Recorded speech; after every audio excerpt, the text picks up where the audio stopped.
Narito na ang Veritas Editorial, ang paninindigan ng Veritas 846 sa mga napapanahong usapin sa bansa. Pakinggan si Reverend Father Anton C.T. Pascual, Pangulo ng Veritas 846, ang radyo ng simbahan. Veritas Editorial.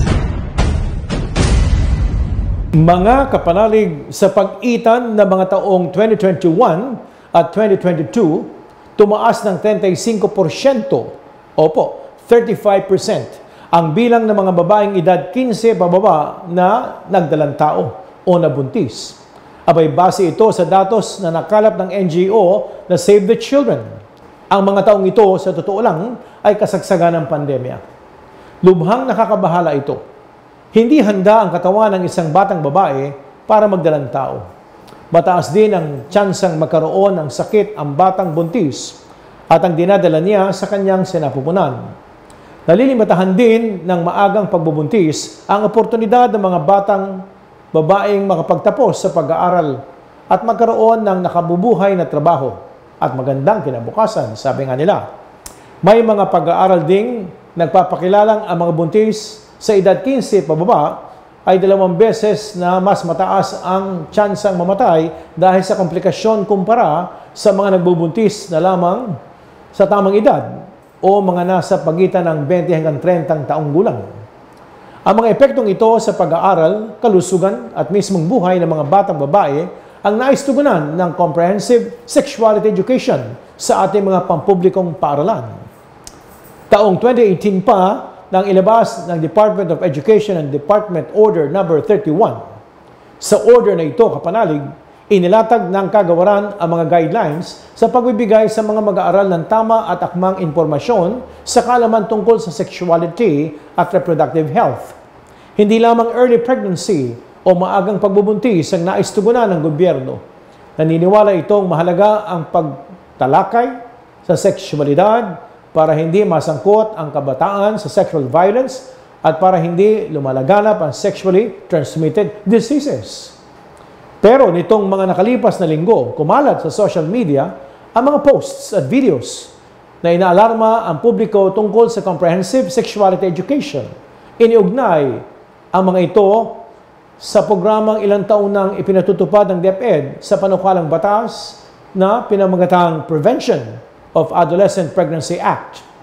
Pinangangambahan ng mga grupong pumupuna sa programa at panukalang batas na baka turuan maging ang mga nasa kindergarten na mga bagay na may tuturing na malaswa. Baka raw itanim sa isipan ng mga musmos ang mga ideya, konsepto at mga values tungkol sa sexualidad na masyadong liberal, gaya sa ibang bansa. Ang pagbibigay din sa mga tinatawag na sexual rights ay baka isiping paghikayat sa mga kabataang makipagrelasyon, makipagtalik sa murang edad. Ito ang nagudyok kay Senator Sherwin Gatchalian na magpatawag ng isang pandinig tungkol sa comprehensive sexual education. Mainam na pagkakataon ito para lubusang maunawaan ng publiko, lalo na ng mga magulang, ang tinatawag na programa. Paraan ito upang maliwanagan kung may basihan ang pangamba tungkol sa mga ito. Magbunga dapat ito ng mas malinaw na patakaran at mga katanggap-tanggap na pamantayan para gabayan ang ating kabataan tungkol sa magiging responsableng kalusugan at kaligtasan ng kanilang mga katawan.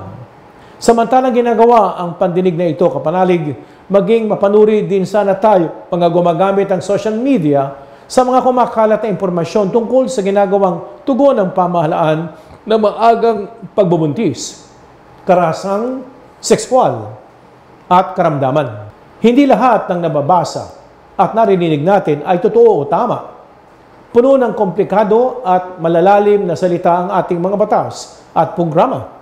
Kaya mahalaga na maipaliwanag, lalo na ng gobyerno, ang mga ito sa publiko sa paraang madali nilang maintindihan, madaling maunawaan.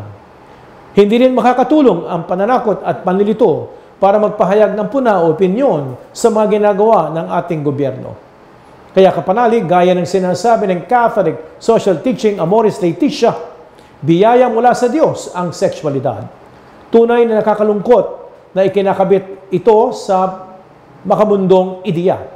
Pero kung itutuwid natin ang mga ito, at pahahalagahan ang positibong aspeto nito. Huwag tayong gagamit ng panlilinlang at pananakot. Tandaan natin ang paalaala sa Kawikaan 18:21. Ang buhay at kamatayan ay sa dila nakasalalay.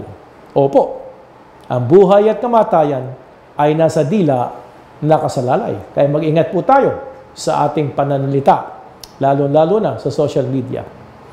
Ang posisyon ng simbahan, ang issue ng sexual education ay dapat responsibilidad ng mga magulang.